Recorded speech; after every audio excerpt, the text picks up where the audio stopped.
Dad. What? What the frick are you doing at that little trailer? We're going overlanding, baby.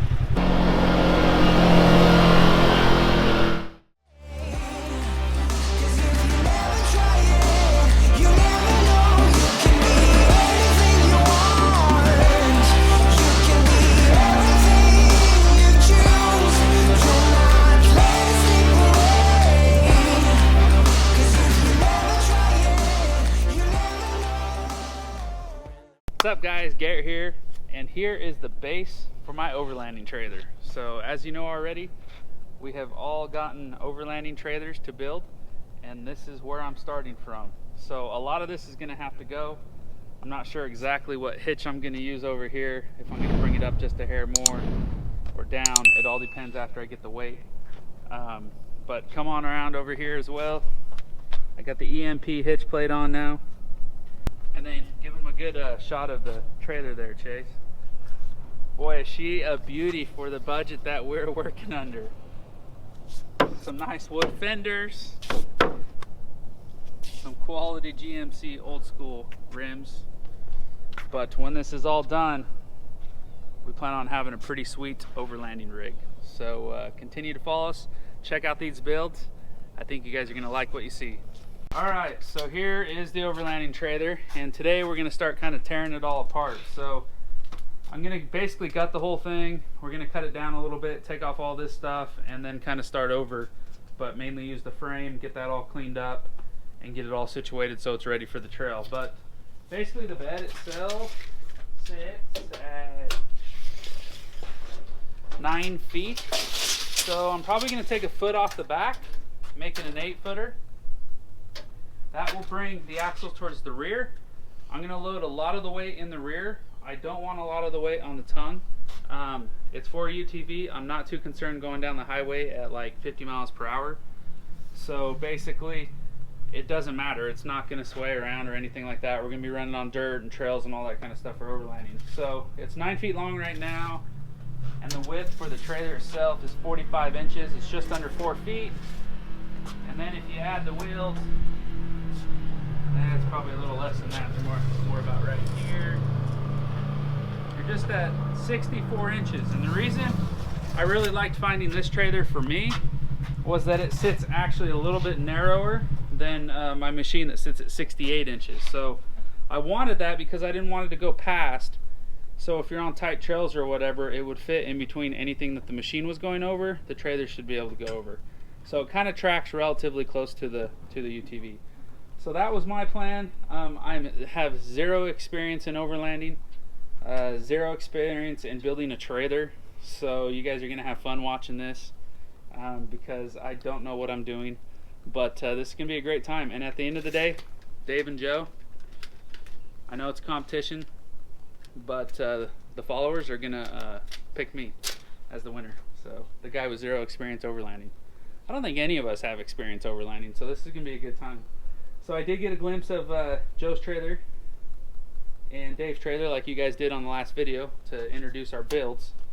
And boy, it's going to be interesting, to say the least. So anyways, we'll jump on this, get this started, get this stuff all cut down, stripped out, and start the build for the overlanding.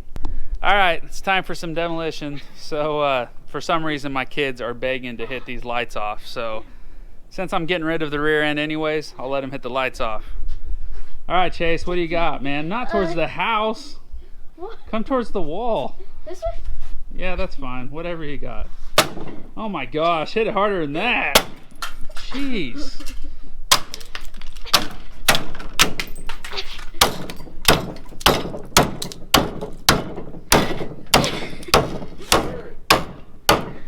Do what? I think, hey Chase, are you having a good time? Maybe. Maybe. You kind of hit it a little weak at the first time. Jason, is there a reason why you want to do this so bad? I don't know. All right. Jeez.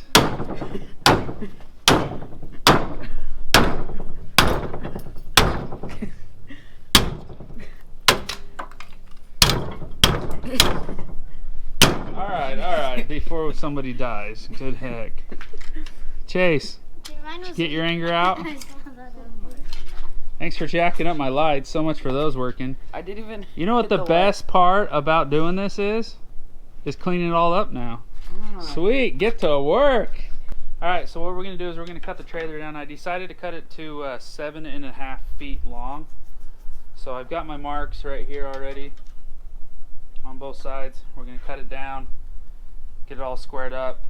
I'll throw a new piece of metal across it as I build the box and everything else. But that's how much we're gonna cut off the rear, and we should be in good shape. So I'll go ahead and get to that, and we'll go from there.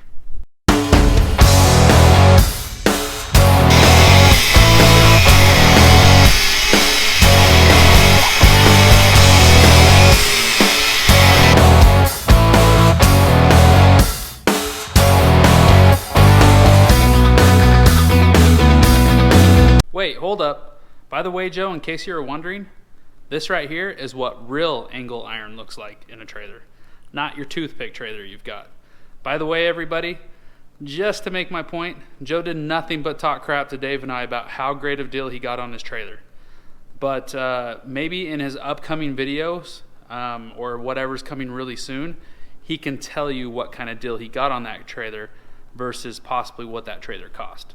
So we'll just leave it at that, and hopefully he's able to share that with you, because yeah, Dave and I would love to have you eat your words, buddy. All right, I think I got everything cut off that I need to get cut off for now. I kind of decided I'm gonna leave these on for right now because I might build new wheel wells, new fenders to go on here, and I can use those to mount it on. So maybe I'll go ahead and keep that. But as you can see, the suspension on this old trailer is from an old truck. An old GMC truck, so it has like some torsion bars and all sorts of stuff on there. Kind of interesting. I don't know how much of it I'll keep. I might completely cut a lot of that off for weight reasons and change up the axle. I might flip it above the springs and get it up in the air a little bit higher. I don't know yet, so I'm still working on that. I'm gonna look at whatever else I need to get kind of trimmed up on the trailer, but what I'm going to do now is probably go take it out there, get it all washed, get everything off of it that I can, so I can start fabricating it, painting the frame, and doing all that kind of stuff on it. So all right, that's where we're at so far. As you can see, it's starting to look quite a bit different. Of course, I got to add the metal in the back as well.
Alright, so if you guys take a good look at the trailer, I've got it all painted black now. I went ahead and left these on because I plan on building fenders.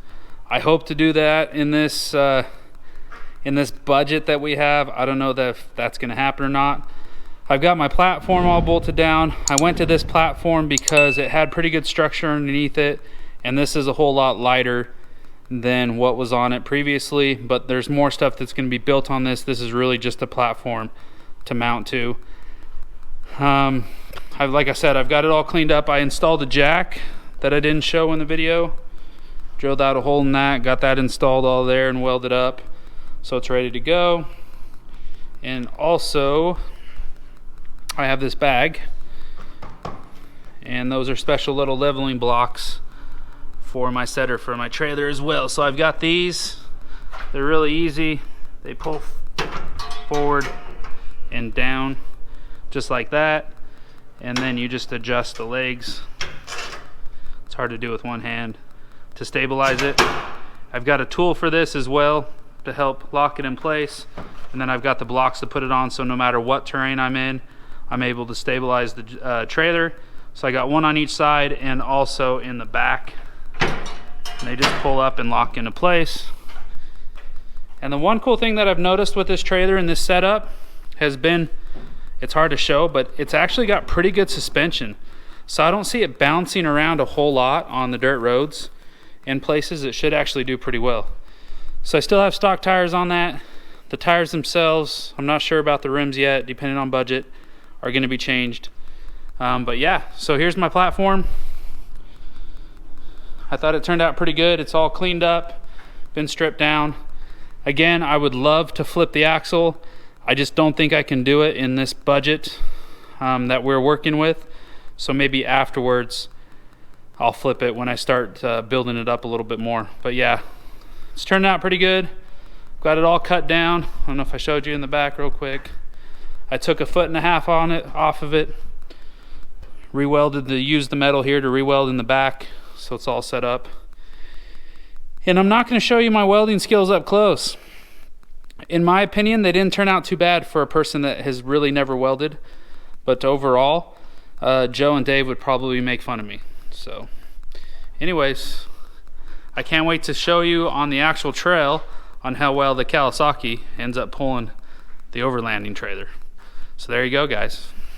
All right, so that's it for this one. There is my base for the overlanding trailer. Make sure whatever you pack in, you pack out. Till next time, this is Garrett with Deranged Off-Road, and make sure you stay tuned to these series. This is going to get very, very interesting real quick. I think we all have some good ideas, and we're all very not experienced in this trailer build stuff. And I think we already see some good stuff coming out of it.